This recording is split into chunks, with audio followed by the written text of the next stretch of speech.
Salut à tous les amis, j'espère que vous allez bien. On se retrouve aujourd'hui pour une vidéo PLT comme l'année dernière. On se retrouve avec les deux mêmes zigotos. Je suis en compagnie de Pierre-Antoine, le tipster rugby de la team de Money Times, et Monsieur Benoît Tréanton de Paris Gagnant. Comment allez-vous, messieurs? Très bien, merci. Les deux ont répondu en même temps. Aujourd'hui, on va parler de foot, de rugby, de biathlon, de tout ce que vous voulez. On va se faire plaisir. On va tout d'abord commencer avec l'actualité brûlante. On va prioriser avec la Ligue des Champions. On est le jeudi, donc on est le lendemain de la première journée de Ligue des Champions. Il y a quelques éléments à prendre en compte. Et puis on va voir un peu, est-ce que Benoît, lui, il s'était déjà positionné, où c'est qu'il s'est positionné. Et puis nous, on va donner un petit peu aussi nos PLT sur Money Times et le pourquoi du comment. Benoît, toi déjà, je sais que tu es un fervent supporter de la Juventus. Voilà, je sais que la Juventus, c'est partie de tes équipes qui te semblent favorites chaque année pour la Ligue des Champions. Et est-ce que cette année tu les as repris encore? Bien sûr, ouais, je les ai repris. Il y a quelque temps maintenant.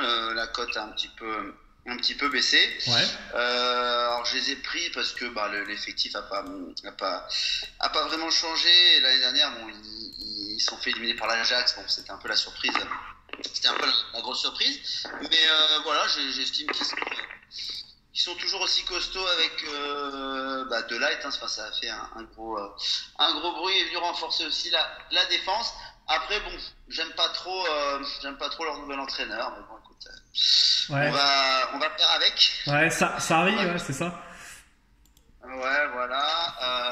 Ils ont battu Naples dans un match exceptionnel en début de saison. Je sais pas si vous aviez vu. 4-3, ouais. Voilà, ils ont été faire un bon match nul, même s'ils perdent 2 points à l'Atlético de Madrid, parce que voilà, ils méritaient de gagner. L'Atlético de Madrid n'a marqué que sur 2 coups de pied arrêtés, mais bon voilà, pour l'instant, ils sont là où je les attendais, et ils me déçoivent pas pour l'instant. Ok. Est-ce que tu t'es positionné sur d'autres équipes et pourquoi? Voilà. Après le match de hier soir du PSG, je me dis il serait bon, d'ailleurs ça a baissé un peu, il serait bon de se positionner. Après je me dis, le gros problème c'est que le Real était très faible. Et je me demande si, c'est très difficile de donner le niveau du PSG, malgré cette belle victoire. Donc, alors c'est sûr, si tu dois rajouter Neymar, Mbappé, Cavani, soit Icardi, tout de suite sur le papier c'est très séduisant. Mais est-ce que c'est un feu de paille ce qu'ils ont fait hier? Parce que je rappelle que contre Strasbourg c'était pourri, le match qu'ils ont fait. Complet. Et même le Strasbourg du week-end dernier aurait pu battre le Real de hier soir. Mais non, mais voilà, je me pose la question. Donc, mais j'estime cette année le PSG peut aller plus loin que d'habitude. D'accord. C'est toi, PA, hier, tu m'as donné la stat, c'est le Real n'a pas cadré un de ses tirs d'hier soir, c'est ça, je crois? Ouais, c'est ça. Depuis la création la nouvelle formule de la Ligue des Champions, c'était la première fois que le Real ne cadrait pas un tir pendant un match. C'est incroyable ça. C'est incroyable comme stat dans un match avec autant d'enjeux et d'intensité, parce que phase de poule, mais quand même on joue la première et deuxième place, donc derrière ça peut, ça fait quand même pas mal de choses dans un parcours, même si on sait que c'est pas toujours vrai. Tu peux finir deuxième et gagner la Ligue des Champions, mais quand même quoi. Donc alors, ils avaient cadré 2 tirs, mais plus de refusés par la VAR. Voilà. À chaque fois. C'est ça. Ça fait 0 tirs cadrés. Ok.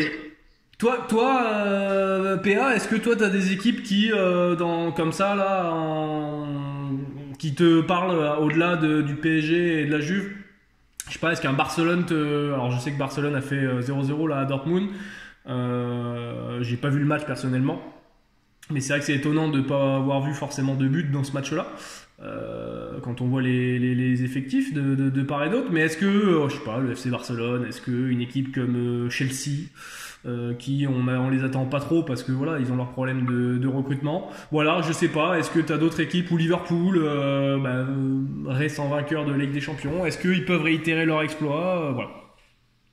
Alors moi j'attends un peu avant de me positionner sur quelconque vainqueur que ce soit. Parce que le mercato est quand même juste fini. On peut voir à l'issue de cette première journée quand même qu'il y a eu beaucoup de surprises. Je sais pas, l'Atalanta qui va perdre 4-0 à Zagreb, c'est quand même assez surprenant. Il y a eu Leverkusen qui perd. Il y a eu beaucoup de surprises et j'attends de voir un peu comment les équipes vont réagir après ce mercato. Il y a eu quand même beaucoup de changements dans plusieurs équipes. J'attends de voir le Barça avec Messi. Pour moi, j'en fais mon favori. Le Barça. Maintenant, attention à voir comment ça va prendre avec Griezmann, Messi, Suarez, comment ils vont arriver à jouer ensemble. Le petit problème pour moi du Barça, ça sera au milieu de terrain. Mais voilà, c'est quand même aujourd'hui, je pense, la référence en Europe. Ils vont revenir très fort. Ils vont avoir très faim parce que ça fait 2-3 ans là que ça se passe pas très bien. Alors forcément, après le match du PSG, comme tu le disais Benoît hier soir, on peut être tenté de se lancer dessus. Pour moi, ça sera encore trop juste cette année. On a vu encore hier soir, dès que ça commence à jouer un peu, et pourtant le Real n'a pas joué, on a 2-3 blessés. Voilà, Marquinhos qui sort, Sarabia qui sort aussi. Alors est-ce que c'était des crampes? On ne sait pas. Mais pour moi, ça va être un peu léger encore. Même si Neymar revient, Mbappé, Cavani, Icardi, etc. Pour moi, ça sera trop léger encore cette année face à des effectifs comme City, comme le Real. Le Real au mois de mars ne sera pas du tout le même que le Real qu'on a vu hier. Donc pour moi, c'est un peu tôt pour se lancer sur une équipe, même s'il y a quand même des belles cotes et que les clubs anglais vont encore faire d'épouvantail dans cette compétition. Même si Liverpool a perdu contre Naples, nul doute que ça sera encore très solide cette saison, même si gagner la Ligue des Champions 2 fois de suite, ça sera quand même compliqué. Chelsea, je les vois pas du tout. Il y a une volonté, je te coupe, je t'arrête sur Liverpool, il y a une volonté de Jürgen Klopp de gagner le championnat. Ils l'ont dit déjà depuis la saison dernière. Ils ont une réelle volonté de, ça y est, l'objectif est atteint, gagner avec des champions, ok, super. Mais maintenant, place au championnat, parce que on sait que la première ligue c'est hyper important pour eux. Donc voilà, juste c'est quand même un élément à prendre en compte. Alors je dis pas que évidemment, s'ils ont l'opportunité de faire un bon parcours avec des champions, ils vont pas se priver, mais je pense que le fait d'avoir fait une excellente saison l'année dernière et de pas avoir eu ce fameux titre de champion de première ligue, ça les a quand même laissés un peu en travers et je pense cette année qu'ils vont essayer de prendre leur revanche en championnat et donc du coup ça va peut-être délaisser sur la Ligue des Champions. On le verra un petit peu après à terme au fil du championnat, mais voilà, l'objectif principal du club a priori serait davantage la première ligue et non la Ligue des Champions. Donc voilà, c'est peut-être un élément à prendre en compte. Donc tu disais Chelsea, toi tu y crois pas du tout du coup? Non, j'y crois pas. Avec Abraham, Giroud, etc. Ça va être limité quand même. Ouais. On est qu'au début du championnat, la saison est très longue. Il faut quand même un effectif assez conséquent pour jouer sur plusieurs tableaux. En plus, le championnat anglais est bien sûr un championnat très rude. Donc il faut quand même un effectif conséquent que n'a pas forcément Chelsea, même s'ils ont des bons joueurs. Arriver en Ligue des Champions, c'est un autre niveau. Et on sait qu'il faut arriver fort en Ligue des Champions au mois de mars, février-mars. Arriver fort là maintenant, septembre, octobre, ça sert pas forcément à grand chose. Et finir deuxième est pas forcément parfois une mauvaise chose non plus. Donc voilà, City et Liverpool, mais voilà, comme t'expliquais, Liverpool la priorité c'est le titre. Ça va peut-être changer avec City qui va peut-être prioriser un peu plus la Ligue des Champions. En tout cas, bon, ça fait plusieurs années maintenant qu'ils nous déçoivent un peu en Ligue des Champions. Donc pourquoi pas cette année? Les books en ont fait leurs favoris. Ça fait 3 ans qu'ils leur font ça fait 3 ans qu'ils sont favoris pour les books. Ouais, mais voilà. Moi, mon favori c'est le Barça. Ok. City, je les vois pas forcément gagner encore cette année. D'accord. Voilà. Tu vois une équipe surprise ou pas? Non, pas d'équipe surprise. L'année dernière, on sait qu'on a eu l'Ajax et tout. Est-ce que toi, Benoît, tu vois une équipe surprise, un peu comme style l'Ajax, une équipe qui a du potentiel, du talent et qui peut éclore? Si tu envoyais une, quoi. Non, mais si, bien sûr, il y en a une que je suis là parce que déjà, en pari long terme, je pense qu'ils vont finir top 4 en Allemagne. Ouais. C'est Leipzig. Okay. Ils sont à 50 pour gagner la Ligue des Champions. Ouais. Le début de saison de Leipzig, c'est 4 victoires, 1 nul, le nul chez eux contre le Bayern. Ils viennent d'aller battre Benfica en Ligue des Champions. Donc déjà au niveau du groupe, parce qu'ils sont avec Lyon. Oui. Saint-Pétersbourg et je ne sais plus. Et Benfica. Je ne sais plus qui c'est. Et Benfica. Et c'est qui les autres? Benfica. C'est ça. Benfica, donc déjà, à mon avis, ils seront les seuls à aller gagner Benfica. Ouais. Donc ils viennent déjà de prendre un bonus. Donc, ils vont passer les poules et une cote à 51. Franchement, je me demande est-ce que ce serait pas l'Ajax parce qu'ils ont pas mal de jeunes aussi. Ouais. C'est une équipe qui tourne vraiment très très bien. Ils ont un attaquant peut-être que peu de monde connaît, mais Werner c'est quand même très très lourd. Ouais, il est international allemand, donc voilà. Après il a un seul défaut, j'ai envie de dire, c'est qu'il aime pas les gros matchs. Enfin, il aime pas les grosses ambiances dans les stades. Voilà, ça il en avait déjà parlé en interview. Après, voilà, et on sait que les grosses ambiances en Ligue des Champions, quand même, quand tu te déplaces à Liverpool, etc., ça peut être contraignant. Mais oui, je te l'accorde, Werner est un excellent attaquant et un excellent buteur. Voilà, s'il a été appelé en sélection allemande, je pense que c'est pas pour rien. Et voilà, donc s'il y avait une cote sympathique à jouer.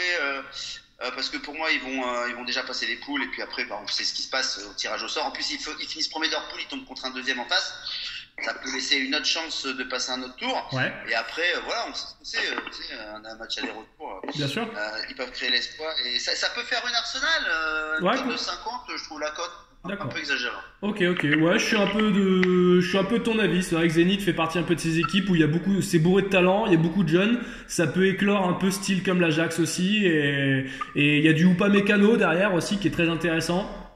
Par exemple, voilà, il y a de la qualité dans ce groupe allemand. Ok, très bien. En gros, j'arrête après, mais surveillez bien que Red Bull le sponsorise, c'est-à-dire Leipzig et Salzbourg. Voilà, c'est ça. Voilà, parce que Salzbourg, c'est vraiment pas mauvais non plus. Malheureusement, ils sont avec Naples et Liverpool, mais ça peut poser des problèmes à Naples et Liverpool. Mais justement, on va en parler de Naples de Salzbourg.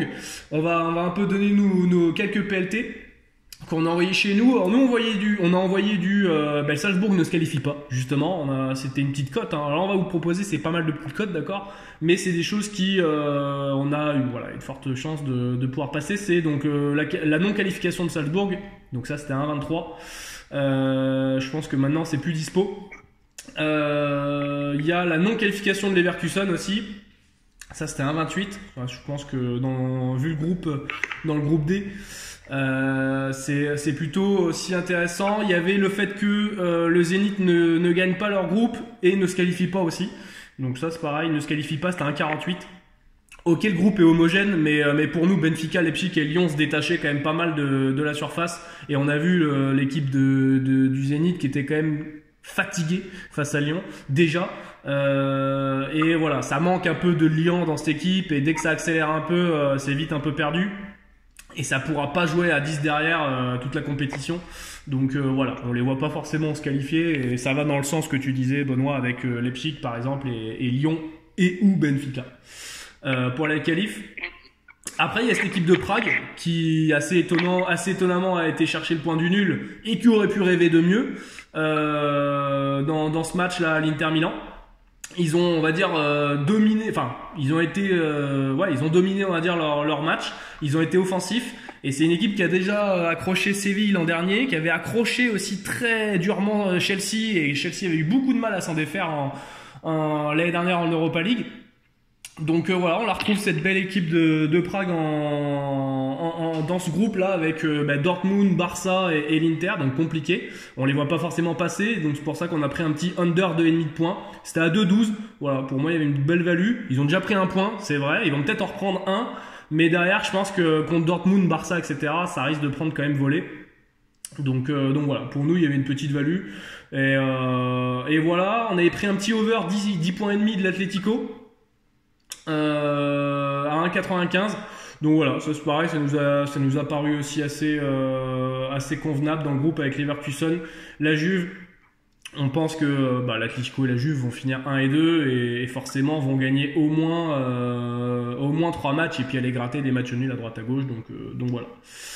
Et Valence, le fait que Valence ne gagne pas le groupe du fait de la problématique qu'il y a en interne. Donc ça, Valence était à 1,19, le fait qu'ils gagnent pas le groupe. Voilà, leur problématique en interne. Marcelinho s'est fait virer par la direction. Les joueurs sont derrière leur coach. Donc il y a une sorte de pression qui est faite sur le nouvel entraîneur. Voilà, les joueurs n'adaptent pas du tout le nouvel entraîneur. Il y a pas mal de soucis en interne par rapport à ça. Donc voilà, je pense que la saison va être longue du côté de Valence, que ça soit en Ligue des Champions ou en championnat. Moi, je les ai vus personnellement jouer contre Barcelone et c'était très compliqué. Ils sont pris 5-1.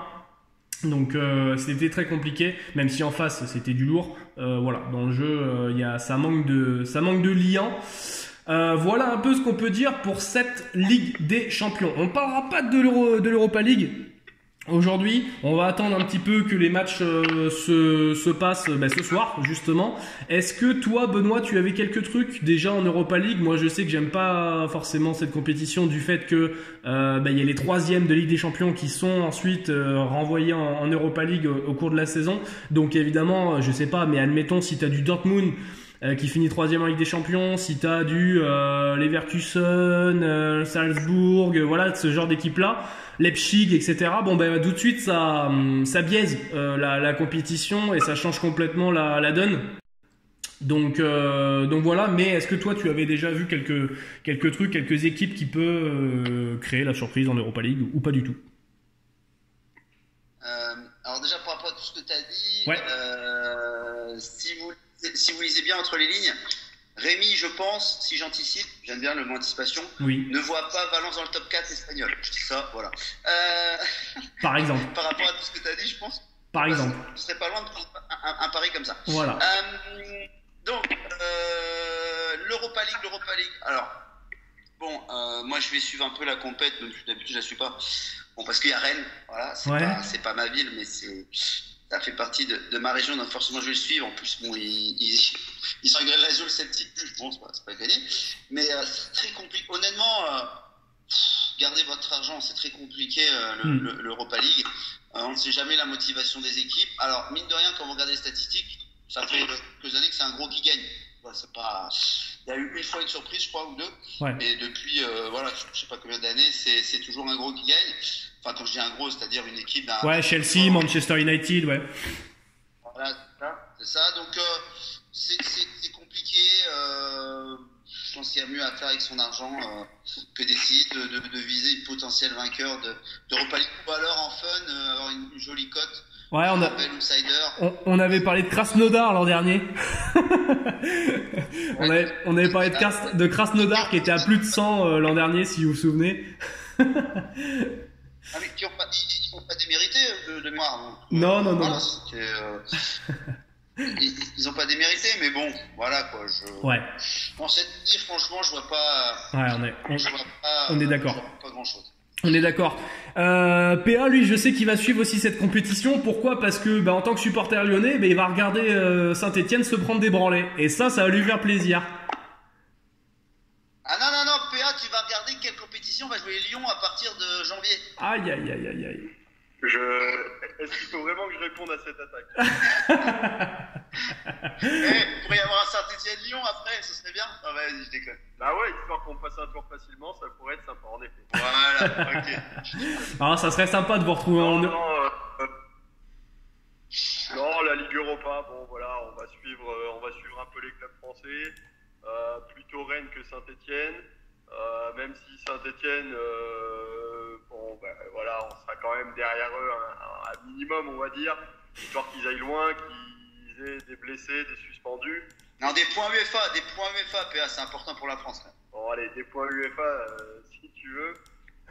Non, mais bon, voilà, c'est vrai que c'est compliqué de prendre quelque chose tant que les phases de poule sont pas terminées. Et puis bon, on est aujourd'hui dans un football qui est de plus en plus ouvert, hein. Et donc il y a des équipes, je sais pas, des équipes comme Astana par exemple au Kazakhstan, c'est pas forcément facile d'aller jouer là-bas. Alors je dis pas loin de là que c'est eux qui vont gagner, Mais en phase de poule, voilà, on peut avoir beaucoup de surprises. Il y a des pays où c'est difficile d'aller jouer. Donc, ouais, gardez votre argent ou alors mettez-en très peu. Voilà. C'est ça. On passe du coq à l'âne, comme diraient nos amis de l'Ouest. On va passer à la Coupe du Monde de rugby. Donc là, messieurs, je vais vous laisser un petit peu parler entre vous, on va dire. PA, je sais qu'il s'est positionné parce qu'il y a déjà eu les PLT qui sont disponibles dans le groupe privé. Benoît, je sais aussi qu'il s'est positionné. Mais les amis, sur quoi vous vous êtes positionnés? Benoît, je te donne la main. Alors, déjà, comme je vous ai expliqué en off, j'ai étudié cette Coupe du Monde là. Je me suis pris une soirée, j'ai passé 4-5 heures à éplucher, à aller chercher des paris qui étaient susceptibles de m'intéresser. Ouais. Et j'avais fait une grosse découverte. Mais bon, moi, j'hallucine toujours des fois sur le bookmaker. Donc moi, je me suis positionné sur l'Australie, marque moins de 280 points, qui, une fois que j'ai tapé dedans, est descendu à 262,5 et qui aujourd'hui est à 195,5, qui me semble un cut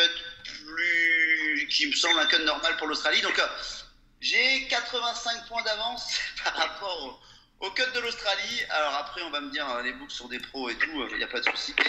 Vous voyez, on peut toujours dégoter des jolies values. Aujourd'hui, 195,5, ça sert à rien d'aller se positionner. C'est clair. En tout cas, voilà, je suis content. J'ai envoyé plusieurs bons billets d'ailleurs, parce que j'ai tapé sur 280 et 262,5 qui était pour moi toujours très belle value. Donc ça, c'est le gros coup que j'ai fait. J'ai pris aussi un Angleterre marque plus de 24,5 essais, je crois. Ouais. Il me semble que c'est 24,5. Pourquoi? Tout simplement, quand je prends ça, j'essaye de regarder un peu les tableaux, les croisements et qu'est-ce que ça peut donner. Donc déjà, moi, ce code-là, j'estime qu'il a déjà des chances de passer en poule. Donc voilà, ça serait déjà réglé. Il a des chances de passer en poule parce que, pour ceux qui suivent pas, on est dans la poule C avec la France, l'Argentine, les États-Unis, les Tongiens. Les Tongiens qui viennent de se prendre, je crois, 92 à 7 sur la Nouvelle-Zélande. Oui. Bon, il y a déjà eu combien d'essais? 14 essais, enfin bref. Pour les All Blacks, alors les Anglais s'envoient du jeu. La dernière confrontation contre la France, on s'est pris une grosse branlée. Oui. Donc j'imagine bien que l'Angleterre va mettre une branlée aux Tongiens et aux États-Unis. Et déjà, entre ces deux matchs-là, on va arriver pas loin de 15-16 essais. Bon, quelque chose comme ça. Entre les deux, je parle. Voilà. Contre la France, ils peuvent bien nous en mettre 4-5. Et contre les Argentins, ils peuvent bien en mettre 4-5. Donc vous arrivez déjà à 24,5. Voilà. Si jamais ils n'y arrivent pas à dépasser le cut des essais, eh ben ils ont un tour d'après. Ils vont croiser avec Australie-Galles. J'estime que l'Angleterre est plus forte que ces deux équipes-là, qui vont finir. Je sais pas qui vont se taper, l'Australie ou le Pays de Galles. Ça va être un beau match à regarder. Mais ils vont battre un de ces deux pays-là, et après ils vont aller en demi-finale où là ça va se compliquer. Ce sera l'Afrique du Sud ou la Nouvelle-Zélande. Mais à mon avis, le cut aura déjà explosé à ce moment-là. Donc Paris safe aussi de mon côté pour celui-là. Et j'ai pris Nouvelle-Zélande gagne la Coupe du Monde, remboursé si Afrique du Sud et Angleterre. Et pour répondre à quelqu'un qui m'avait posé la question, vous pouvez prendre soit l'un soit l'autre, mais vous pouvez prendre aussi sans la Nouvelle-Zélande, l'Afrique du Sud, ou l'Angleterre gagne la Coupe du Monde, l'Afrique du Sud étant à 3,5, l'Angleterre à 4,5. Vous avez une bonne répartition de mise pour avoir une cote autour de 2. Et je vois personnellement aucune équipe, à part ces trois-là, capable de remporter la Coupe du Monde. Et pour s'il y en a qui ont des doutes, je vous invite à regarder la photo de l'Afrique du Sud après une séance de muscu. Bon, déjà si ça raconte la France, on va avoir 15 blessés, ça va être une boucherie le machin. Mais regardez cette photo-là et vous allez comprendre ce que c'est une préparation physique en fait. Voilà.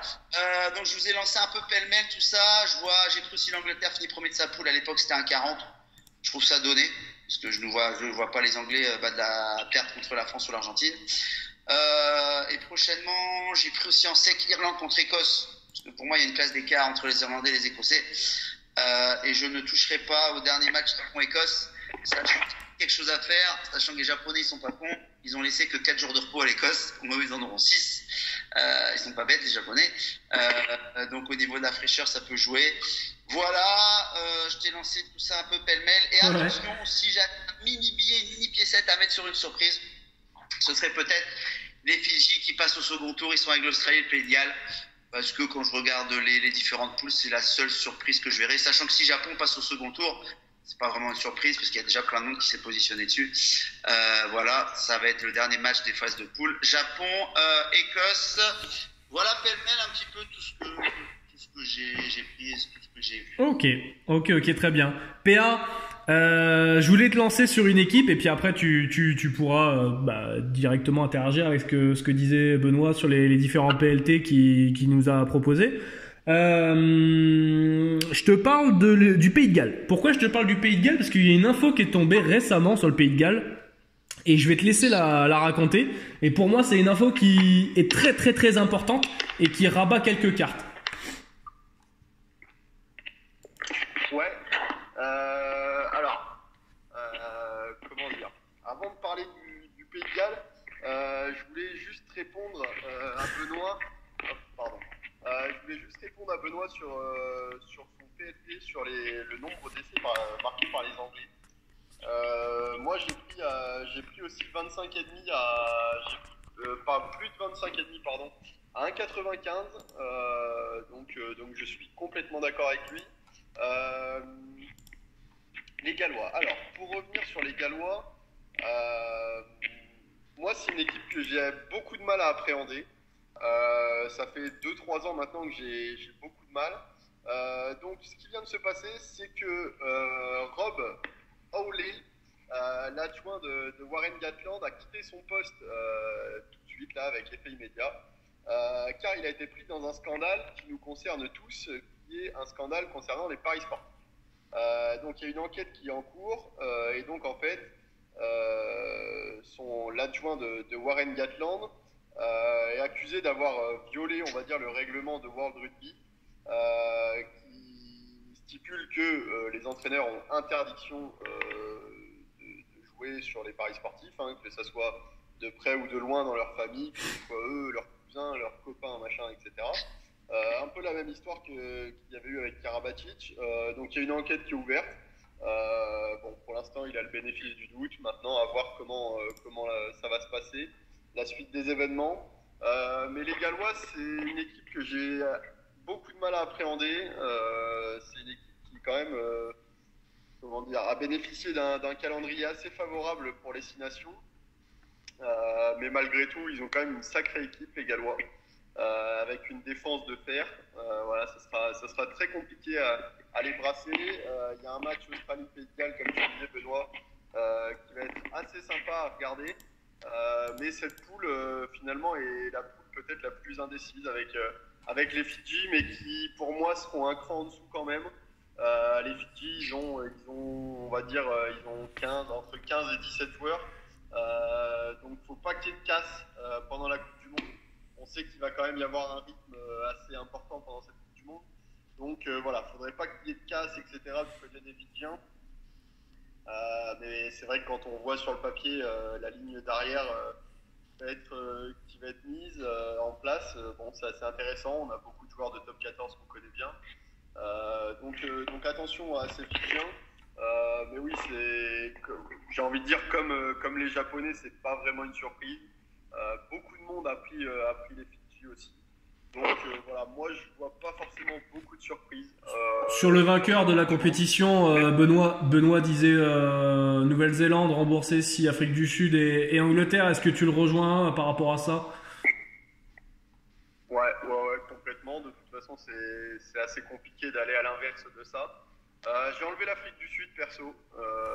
J'ai gardé que les Anglais, la Nouvelle-Zélande, qui pour moi s'affronteront en demi-finale si mes calculs sont bons. Et c'est ça.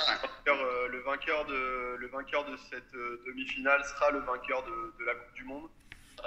Les Sud-Africains, ils ont fait un super rugby championship, mais avant cette compétition, j'avais dit que quoi qu'il arrive, on ne tiendrait pas forcément compte. Alors il y a beaucoup d'absents quand même côté néo-zélandais. La bête est blessée, la bête néo-zélandaise est blessée clairement, mais je les ai pris quand même à 2,20 aussi. Ça reste la Nouvelle-Zélande avec un réservoir de joueurs quand même très très conséquent. Même leur équipe B, elle nous ferait plaisir en équipe de France. Donc je les ai gardés et puis j'ai gardé avec les Anglais qui vraiment sont en pleine bourre. Voilà. Pour moi, ils seront à la lutte tous les deux, même si je pense que la Nouvelle-Zélande a encore un cran d'avance sur l'Angleterre. Concernant les autres PLT, alors donc, j'ai pris l'Angleterre marque plus 25 essais à 1,95. Je m'étais positionné également sur l'Angleterre gagne le groupe C à 1,44 sur Betstar, mais ça c'était début juillet. Je me suis fait un petit fun avec Damien Penaud, meilleur marqueur de l'équipe de France, à 3,50. Voilà, je pense qu'il peut y avoir une petite rotation entre Raka et UG à l'aile gauche pendant la Coupe du Monde. Ce qui peut faire que soit l'un soit l'autre va marquer quand même moins d'essais. Je vois Penaud jouer quand même pas mal de matchs. Pour moi, c'est aujourd'hui le meilleur ailier qu'on ait en France. On a une paire de centres. En plus, avec la blessure de Fofana, alors Bakatawa est un gros marqueur d'essais, mais pour moi, il ne jouera pas beaucoup de matchs dans cette Coupe du Monde. Là, il va être aligné contre les Argentins parce qu'on a besoin de son profil, d'un profil assez puissant pour essayer de contrer leur jeu de vitesse. Donc voilà, j'ai pris Damien Penaud, meilleur marqueur de l'équipe de France à 3,50. Alors, juste pour te... Alors, ça a baissé sur... alors ça, c'était sur Winamax. Ça a baissé sur Winamax. Par contre, je viens de voir qu'il y a sur Betstar, vous avez Damien Penaud à 4,33. Donc si ça intéresse certains, Damien Penaud à 4,33 sur Betstar. Voilà, simplement. Moi, juste après la vidéo, je vais reprendre un peu. Voilà, je vous le dis. parce que tout n'était pas tombé sur les différents books, que ce soit en argel ou en hors argel. Mais là, je viens de voir ça et voilà. Donc, je vais reprendre un petit peu, moi. Voilà. Et ben, je ferai de même. Et puis, c'est à peu près tout de mémoire. J'ai pas les paris sous les yeux. Ouais, non, ça me paraît cohérent. Juste, je viens de voir quelque chose aussi. Alors, c'est pour les petits budgets et ceux qui ne se sont pas encore positionnés sur la Coupe du Monde de rugby et qui ont envie un peu de frissonner et voilà, qui connaissent pas grand chose et voilà. Mais il y a une super cote boostée chez nos amis de comment il s'appelle, Unibet. Il propose la Nouvelle-Zélande à 2,75 pour remporter la compétition. Voilà, le 2,75 ne se trouve nulle part. Alors évidemment la cote et la mise maximale est de 10 €. Donc c'est pour ça que je dis les petits budgets, d'accord, et que c'est vraiment histoire de poser un billet, un petit billet. Mais voilà. Pour ceux qui ne sont pas positionnés, il y a ça. Et sinon, le bet de Benoît qui est Nouvelle-Zélande, remboursé si, Afrique du Sud et Angleterre. Alors maintenant, il doit plus être trop valu. Mais si vous voulez être safe, voilà, c'est plutôt intéressant. Voilà. Est-ce que toi, Benoît, tu avais vu des trucs sur les marqueurs d'essai ou pas? Est-ce que ça t'a chauffé, ça? Alors, vu que j'essaie toujours de potentialiser mes mises d'argent, j'évite de trop me disperser parce que c'est vrai que ce serait... j'ai vu des choses intéressantes. Après, j'essaye de voir le maximum de taux de réussite Bien sûr. parce qu'on peut se perdre vite dans les paris long terme parce que c'est vrai qu'il peut y avoir plein de choses à faire sur cette compétition. Mais j'avoue que voilà, je me suis vraiment concentré sur ce que je vous ai dit. Okay. Même si, par exemple, j'avais vu un duel et là je peux en parler avec toi. UG contre Corey Bates. Alors Corey Bates, c'est le joueur australien d'origine fidjienne et c'est un monstre physique. Moi, je pense qu'il va marquer pas mal d'essais dans cette compétition-là. Et contre UG à la base, moi je pensais qu'il appelait plutôt de remplaçant vu les matchs qu'il avait fait. Et puis j'ai vu qu'apparemment il serait titulaire contre l'Argentine, donc j'y vais pas. Mais à la base, voilà, moi je pensais que UG allait pas jouer beaucoup et Corey Bates il allait jouer pas mal. Donc je m'étais dit c'était un 80-80 le face-à-face. S'il y a le même nombre d'essais, c'était remboursé. Et voilà, je voulais avoir ton avis là-dessus. Mais non, QG, je sais qu'il va être titulaire, ça change la donne. Mais s'il n'avait pas été titulaire, honnêtement, moi il y avait valu sur ce face-à-face. Ouais, c'est vrai que c'est pas mal. Maintenant, UG, voilà, Raka a un peu déçu contre l'Écosse quand même. Ce qui a vraiment rabattu les cartes, je pense, du côté du staff de l'équipe de France. Et puis UG, il est réaliste, quoi. Voilà, il a une action, il marque quand même beaucoup d'essais. Mine de rien, ce réalisme-là, on en a un peu besoin en équipe de France. Donc je pense que le staff va quand même beaucoup compter sur lui. Maintenant, à voir, c'est toujours pareil, il faudrait être dans le staff de l'équipe de France, voir au niveau de la rotation, etc., ce qu'ils ont un peu prévu, même si c'est compliqué de prévoir dans une compétition comme ça. Il va falloir enquiller des essais contre les États-Unis, contre les Tonga, ce qui va pas forcément être aussi facile que ce qu'on peut penser. Ouais, je me pencherai pas dessus perso, mais Koro Ibate. Mais j'y vais plus non plus, hein. J'y vais plus non plus quand j'ai vu ça. Ouais. Et il y avait des trucs un peu fun sur Unibet, sur la France. Est-ce qu'ils vont marquer au moins 2 bonus offensifs, 3 bonus offensifs? Et j'ai tellement pas de confiance en cette équipe de France que, comme tu dis, je suis même pas sûr qu'on arrive à marquer, à prendre des bonus offensifs si facilement que ça contre les petites équipes. Donc j'ai laissé tomber pareil. Donc, c'est ça, beaucoup trop irrégulier. Et puis bon, la Nouvelle-Zélande qui a écrasé les Tonga, ok. Mais ça reste un match amical juste avant la Coupe du Monde. Est-ce que les gars ont joué à fond? Bon, voilà, pas sûr. Pas sûr qu'on gère si facilement que ça. Maintenant, on est capable du meilleur comme du pire, j'ai envie de dire. Donc, Ouais, on n'a rien à perdre de toute façon. Voilà. Et le nombre total d'essais sur la compète, même si ça fait un peu pile ou face, je crois qu'il a 305, 306, ça fait les autres années, on n'est jamais arrivé à ce score-là. Et j'ai l'impression que de plus en plus, c'est de rugby défense quand même. Donc c'est assez compliqué d'aller marquer des essais. Et honnêtement, voilà, si j'avais eu un autre pari à prendre, ça aurait été moins de 305,5 essais, qui me paraissait aussi intéressant. Et il y avait un truc que j'avais trouvé aussi sur unibet.fr. Dans aucun match, il y aura 16 essais ou plus. 16 essais, c'est un essai tous les 5 minutes. Alors, surtout qu'avec la météo, voilà, qui est annoncée. Un typhon, ouais, je sais pas quoi, c'est ça. Ouais. Enfin, même s'il n'y a pas forcément de typhon, ils annoncent de la flotte et voilà, ça va pas forcément encourager les équipes à aller vers l'avant, etc. C'est pour ça. Donc voilà, c'était des petites choses encore que j'avais vues, mais bon, moi principalement j'ai pris ce que je vous ai dit. Sachant que j'ai quasiment déjà un pari de gagné, parce que 90 points de différence, je vois pas comment je pourrais perdre celui-là. Mais en tout cas, si on revient aussi sur le Japon qui joue contre la Russie, le cut est à 40. Il y a quelques semaines, le cut était à 20. Le cut était à 20, il est passé à 40. Donc ceux qui ont anticipé et qui ont pris du Japon moins 20, c'était pas mal. Et puis ceux qui ont attendu et qui veulent de la Russie plus 40, c'est sûr que c'est le moment de prendre.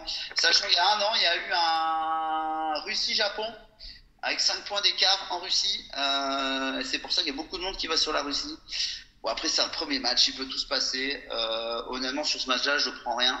Enfin, je prends rien. Oui, la victoire du Japon, mais ça sert à rien. Mais je prends rien dans ce match-là parce que ça peut. Voilà, c'est pas sûr que le Japon en mette 40. J'avoue que là, j'arrive pas à lire le match. Moi, j'ai quand même tenté un petit truc que j'ai oublié de vous donner sur ce match-là. C'est Russie marque plus de 6,5 points dans le match. Voilà, 1,55. Voilà, j'ai mis un petit truc dessus pour pouvoir vibrer sur ce premier match. C'est un essai ou 3 pénals. Voilà. Un essai ou 3 pénalités en fait. Voilà. Okay. Un essai non transformé plus une pénalité. Voilà. C'est pas mal ça. Ouais. Je pense que. Alors, ça, c'est sur Parion Web, Benoît. Non, mais j'avoue que c'est pas mal ça, un essai où. J'aurais préféré un essai ou j'aurais préféré un cut à 5,5 personnellement. Ouais, oui, moi aussi, parce que 2 pénalités, voilà. Mais ça passe. Mais 6,5 à 1,55. Ouais, c'est ça. Putain, les Russes, pour un premier match officiel, connaissant les Russes, connaissant Poutine, bon, même s'il va pas intervenir là, mais ils n'ont pas forcément envie d'être ridicules. Et puis pour moi, la faiblesse des Russes, c'est surtout défensivement. Ça marque quand même pas mal de points. Marquer un essai, alors si la physionomie du match en plus fait que le Japon prend le large assez rapidement, voilà. Il va y avoir un relâchement et les Russes, pour moi, ils peuvent vraiment marquer un essai transformé. Donc voilà. Non, mais c'est pas mal. J'avoue que ce genre de pari peut m'intéresser et j'irai regarder. Ouais. J'irai regarder. Ouais, alors je l'ai pris hier, mais ça doit y être encore aujourd'hui, je suppose. Ok. Est-ce que messieurs, vous avez terminé le chapitre rugby? Oui, enfin pour moi. C'est ok pour toi, PA? Ok. Allez, ça marche. Et bien écoutez, on va passer à un autre type de balle, toujours dans un sport de ballon, mais un autre type de balle. Ça se passe en salle, c'est du handball, ouais, tout simplement. C'est du handball. Est-ce que, alors je sais que, voilà, Benoît, fervent supporter des filles de Brest, qui l'a dit dans une de ses émissions, je vous invite d'ailleurs à écouter ces petites émissions radio sur la chaîne YouTube Paris Gagnant. Il a annoncé, enfin, il en a parlé en tout cas des filles de Brest et il a dit que les filles de Brest cette année avaient une potentielle chance de paraître un peu mieux, on va dire. Alors, donc un peu mieux c'est être premier, clairement, parce que Brest c'est deuxième, donc paraître un peu mieux que les années précédentes face aux Diablesses Messines. Ouais. Et donc voilà, à voir. Est-ce que alors le début du championnat a commencé, etc. Toi tu les as vus jouer, j'imagine. Est-ce que tes propos d'il y a une semaine ou deux tiennent toujours la route encore? Aujourd'hui, de toute façon, en tête du classement, c'est Metz et Brest avec 5 matchs joués, 5 victoires. Après, l'impression donnée par les Messines est plus convaincante, il n'y a pas de souci, ouais. Mais ça valait pas du 1-10 et Brest, ça valait pas du 6. Ouais. Je vois quand même le truc, faut pas déconner non plus. Sachant, et ça marche aussi pour la Ligue des Champions, parce que la Ligue des Champions femmes, que ce qui se passe à Brest, donc l'année dernière c'était un peu le bazar avec Pinot et tout ça, bon, elle est partie à Paris 92, c'est réglé, le vestiaire s'est apaisé, on a pris un coach mental, voilà. Avant il y avait des non-dits, maintenant il n'y a plus de non-dits, les filles s'expriment, tout ça, le groupe vit bien, ça c'est une première chose. Il y a eu des arrivées aussi qui permettent d'avoir encore plus de rotation. Donc une nana que j'aime bien, moi, c'est Kobinskaya, c'est une polonaise qui est on va dire un second couteau par rapport à Gross et qu'en gros c'est pris en individuel. Anna Gross, c'est la meilleure marqueuse du championnat, c'est des années, elle était à Metz avant. Peut apporter une solution à Brest.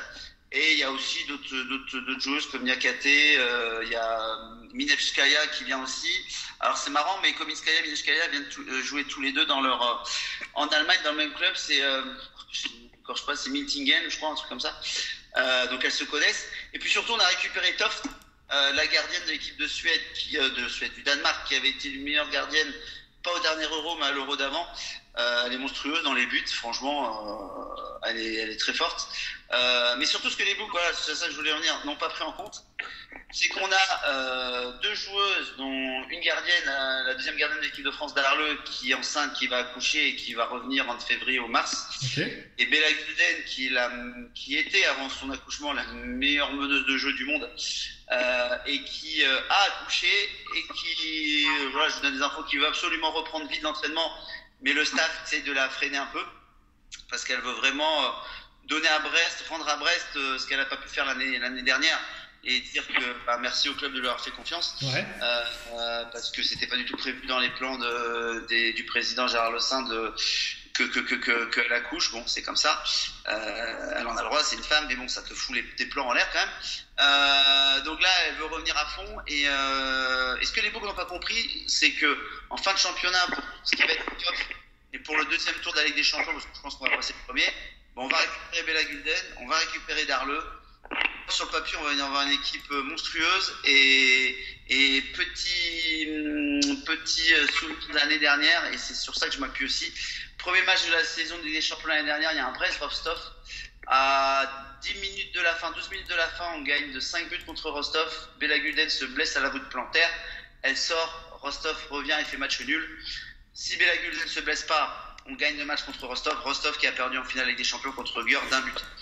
Donc c'est pour moi le niveau de Brest, c'est voilà, c'est plus meilleur que ce que les Boucs ne peuvent penser. D'accord. Et je pense qu'ils vont le démontrer. Il y a juste voilà, il faut une cohésion collective que Metz a, parce que Metz depuis très longtemps, tous les filles jouent quasiment ensemble, ils changent une ou deux joueuses à chaque fois chaque année et ils rajoutent du 109, mais ça tourne bien. Donc quand Brest aura accumulé les matchs, accumuler le vécu collectif, je pense qu'on sera très fort. Et donc la cote de 51 en Ligue des Champions, c'est déjà pris. La cote de 6 en championnat français, déjà pris. Sachant que Metz aussi sont un peu sous-estimés par les books. Leur cote de 14-15 en Ligue des Champions, c'était de la foutage de gueule. Maintenant, je crois qu'ils sont sondés à 10. Et Győr reste le gros favori. Mais vous prenez Győr en rajoutant, je sais pas, du Naples top 4, du Arsenal top 6 pour gonfler un peu la cote, pour arriver à 2,5-3. Et là, vous avez pour moi quelque chose qui tient la route pour la fin de saison. Pour une fin de saison de handball femme, que ce soit en Ligue des Champions ou dans le championnat de France, assez intéressante. Voilà, c'est la fin de mon speech. Ça marche. Ouais, je voulais savoir, t'as anticipé par rapport à Brest. Il y a Brest encore là, alors c'est toujours sur Unibet, hein. J'en fais pas de pub, hein, d'accord, mais je viens de regarder les cotations, c'est descendu à 41. Toi, tu as pris à 51, c'est descendu à 41. Est-ce que à 41, c'est toujours intéressant ou pas pour toi? C'est toujours intéressant, mais ouais. Vous pouvez avoir mieux. Ouais, bien sûr. Parce que j'ai pas regardé depuis, mais. Et il y a du Metz à 11. Il y a du Metz à 11, par exemple. Voilà. Attends, mais juste pour les francophones de l'étranger, c'est pour vous dire, pour les francophones de l'étranger, sur un certain site qui commence par bet et qui finit par 5, d'accord, qui est très compliqué à avoir, vous avez du Brest à 21 maintenant. Okay, voilà. Ok, bon. Et ce qui est rigolo, c'est qu'Unibet, tu peux voir le nombre de pourcentage de gens qui ont joué dessus. Est-ce que c'est vrai, pas vrai? Mais c'est marrant parce que c'est Győr 51%, Brest 27%. Je pense que j'y suis pour un petit peu quelque chose sur le fait que les gens aient joué sur Brest. C'est ça. Et sécuriser un peu sur Metz. Voilà. J'ai du mal à avoir une autre équipe que ça, que ces trois-là. Okay. Et puis ce serait magnifique que les trois soient au final fort. D'accord. Ok, très bien. Est-ce que toi, PA, tu voulais parler un peu de handball masculin? Alors, je sais, moi en tout cas, que tu suis un petit peu, tu as quelques connaissances dans le milieu du handball, notamment, au niveau arbitral, etc. Et voilà, tu avais une équipe peut-être surprise, ou en tout cas une équipe que les books n'ont pas forcément anticipé, que tu voulais parler dans cette Star League. Alors avant, j'aurais aimé poser une petite question à Benoît, parce que je suis aussi la LFH, mais avec un œil un peu moins avisé que lui. Est-ce que tu penses que Nantes pourrait jouer les troubles faits entre Brest et Metz? Est-ce que ça pourrait pas être l'arbitre entre ces deux-là? En LFH? Oui. Non, Nantes, ils se sont pas mal, ils se sont bien renforcés cette année. Voilà, ils ont rajouté des petites touches assez intéressantes. Après, je pense que ça reste un niveau en dessous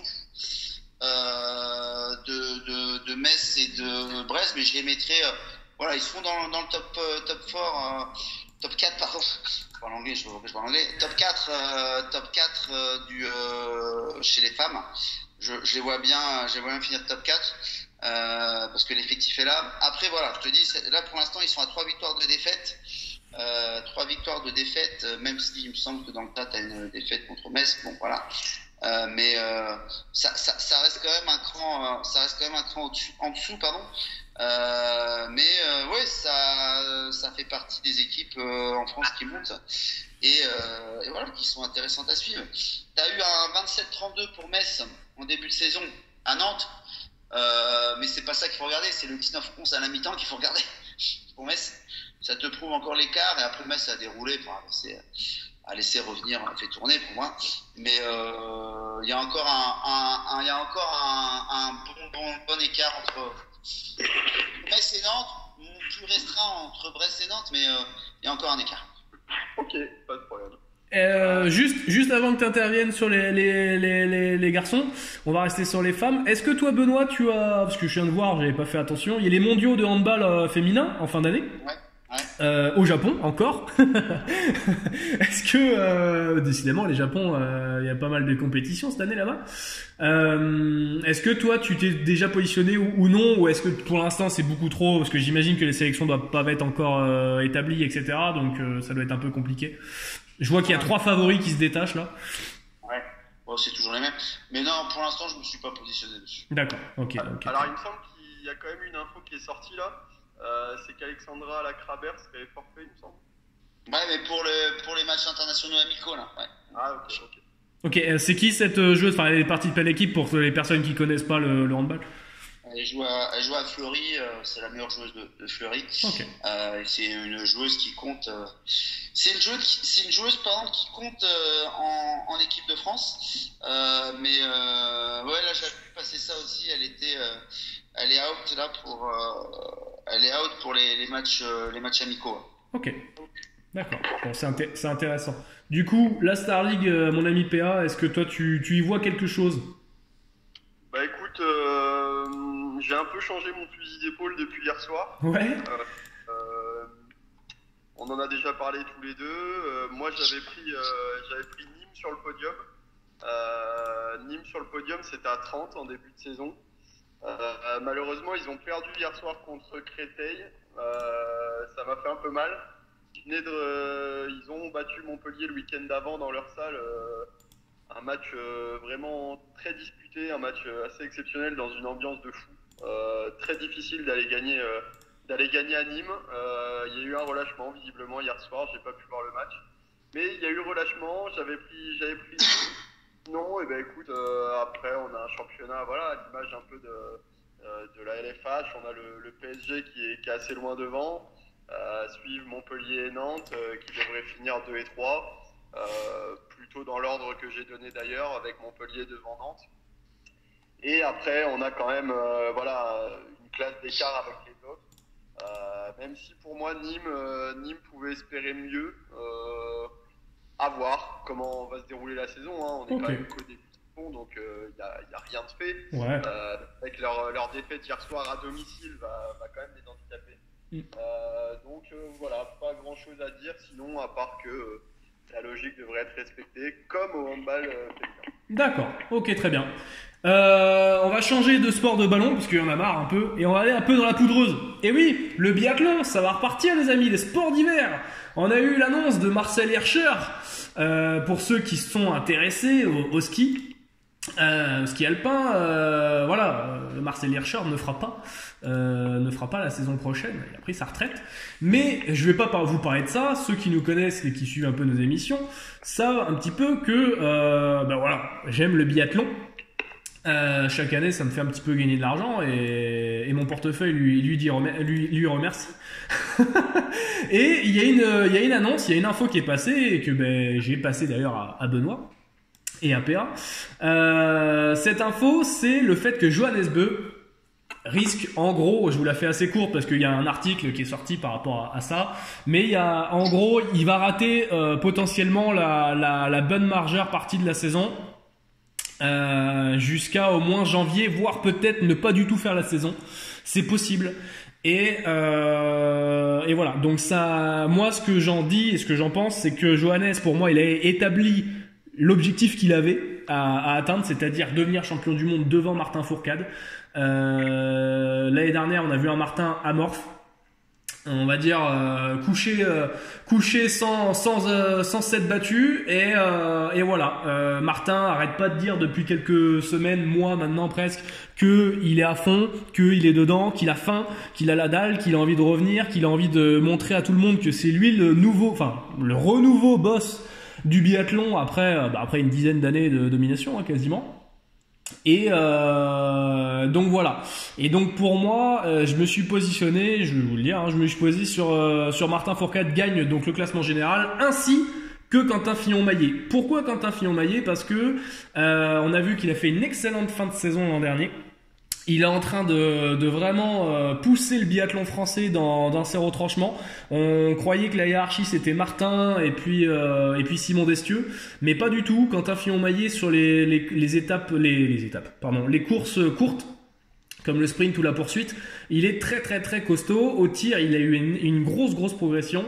Et il y a aussi un élément qui est à prendre en compte, c'est que le staff a changé l'année dernière. Le staff de l'équipe de France, que ça soit du côté féminin comme masculin, mais l'ancien entraîneur de tir de Martin va revenir dans l'équipe des filles, donc c'est-à-dire que techniquement, les filles françaises vont tirer mieux, donc ça c'est une info à prendre en compte pour ceux qui jouent les over-under de tir. Moi en tout cas je les prends en compte. mais on sait très bien que si c'est chez les filles, ça va aussi aller chez les garçons. Donc j'imagine aussi que ça va tirer aussi bien, aussi bien, voire mieux que l'an dernier du côté des garçons. Et donc si Quentin arrive à avoir un tir aussi fiable que l'an dernier, voire mieux, il peut vraiment aller titiller le classement général. Donc voilà, j'exclus Alexander Loginov, beaucoup de problèmes avec la Fédé. Il a un nouveau sponsor, etc. Il est un petit peu plus, on va dire, recroquevillé sur lui-même, mais il y a pas mal de problèmes avec la Russie. Tous ces athlètes-là, les Biélorusses, les Kazakhs, il y a beaucoup de problèmes de dopage, etc. Beaucoup de soucis. Donc voilà. Pour moi, c'était un feu de paille, Loginov, et je le vois pas. Et derrière, Arne Pfeiffer au ski, c'est moins fort. Christiansen, le Norvégien, faudra s'y méfier, mais ça a manqué un peu d'expérience. Et au tir, je l'ai trouvé un peu pâteau par moment. Tarjei qui sera toujours là, mais pour moi qui est quand même un cran en dessous. Et voilà. Donc si Johannes venait dans le pire des cas, on va dire, si Johannes arrive à faire arriver le plus tôt possible dans la saison, il va quand même rater au moins 2-3 courses. Donc c'est-à-dire au moins 2-3 rendez-vous. Donc ça commence déjà à faire 2-3 rendez-vous sur une saison où il n'y a pas tant de rendez-vous que ça. Donc voilà, pour moi je me suis positionné, voilà, Johannes Beu à 1,50 de toute façon c'est pas du tout, enfin voilà, même dans l'absolu c'est pas possible, c'est pas viable. Enfin là j'ai vu du 1,50 mais il y a sûrement mieux, mais voilà. J'ai exclu Johannes pour ceux qui ont vu l'info en tout cas, voilà, c'est pour ça que je me suis positionné sur les deux Frenchies. Et je me suis pas positionné encore sur les femmes, mais ça devrait arriver. Il me manque quelques informations. Juste comme ça là, mais Dorothea Hauerer elle est en train de plus s'entraîner à choper des partenariats qu'à aller sur la poudreuse. Voilà, je vous le dis, elle a eu un partenariat avec Adidas et elle en a eu pas mal cet été. Voilà, elle est plus en backstage en ce moment que sur la neige. Voilà, j'en entends pas parler d'elle encore sur des stages, etc. Alors que bon, l'équipe de France est déjà partie en stage. Donc voilà, pour moi, Dorothea Hauerer pourrait ne pas forcément bien paraître l'année prochaine. Et pareil, Kaisa Mäkäräinen n'est pas sûr de continuer l'année prochaine. Voilà. La Finlandaise qui commence à être un peu vieillissante. Sur les skis c'est bien, mais au tir c'est l'apocalypse, donc voilà, pour moi ça tiendra pas. Et donc voilà, vous avez potentiellement du Dennis Herrmann, Heuberg, Vitozzi, Holzburg-Reusland, Thierry Lekov, pourquoi pas. Et j'ai ma petite wildcard qui est Paulina Fialkova, qui elle a dit qu'elle avait faim. La dalle aussi en interview, et c'est une petite pépite que j'aime beaucoup. Si vous chopez un top 5 vers les environs de 4-5, allez-y, parce que je pense elle va choper le top 5. Le top 3 j'ai trouvé, mais il est un peu bas pour moi. Donc voilà, si vous arrivez à choper du top 3 vers 8-9, ça me paraît intéressant. Voilà, c'est fermé pour la page biathlon. Est-ce que, Benoît, on en a parlé en off tout à l'heure, tu n'as pas encore travaillé sur les mondiaux de l'athlétisme? Non. On y reviendra, ou alors tu y reviendras dans une émission, dans une de tes émissions j'imagine, mais il va y avoir encore pas mal de choses à voir. Alors savoir que c'est à Doha, les mondiaux d'athlètes, donc ça va être quand même une donnée qui va être assez importante niveau, j'imagine, conditions climatiques, même en politique. Enfin, il y a aussi une dimension politique là-dedans. Donc voilà, faut savoir que il y a aussi le Qatar qui va accueillir la Coupe du Monde hors séquence, c'est en 2022, ouais, c'est ça. Donc voilà, on va voir un peu, on va pouvoir voir aussi au niveau installation comment ils sont, au niveau ambiance générale. Sachant que si je te coupe les championnats du monde, ça a lieu un bon mois facile après. Enfin, d'habitude c'est plutôt fin août. Ouais. Les mi-août, fin août, les mondiaux, et là c'est un bon mois après. Donc c'est vrai que dans les prépas, les athlètes ont dû faire attention à leur prépa. Mais oui, il y aura forcément des choses à faire comme tous les ans. Ok. Alors pas forcément, pas tous les ans des cotes à 20, 30, 40, 50 à trouver, mais il y aura forcément des bonnes petites choses à faire. Là-dessus, il n'y a pas de souci. Ok, ça marche. Je vais juste finir et puis après les messieurs, si vous avez envie de parler d'un sujet en particulier, mais moi j'avais envie de parler un peu de cyclisme. Il y a la course en ligne des mondiaux qui vont arriver là, qui va arriver dimanche dans 10 jours, dans une dizaine de jours maintenant. Pour l'instant on sait pas encore qui fait forcément la course, etc. Donc c'est un peu compliqué de se positionner, on n'a pas encore toutes les sélections officielles, il y en a certaines qui sont partielles, d'autres qui sont officielles, d'autres qui sont pas encore finies, etc. Bref, c'est un peu compliqué. Des fois les informations sont un peu hachées, il y en a pas pour tout le monde. Mais si j'ai quelque chose à vous donner, c'est le fait que Peter Sagan ne gagne pas. Voilà, pour moi Peter Sagan peine beaucoup sur cette fin de saison.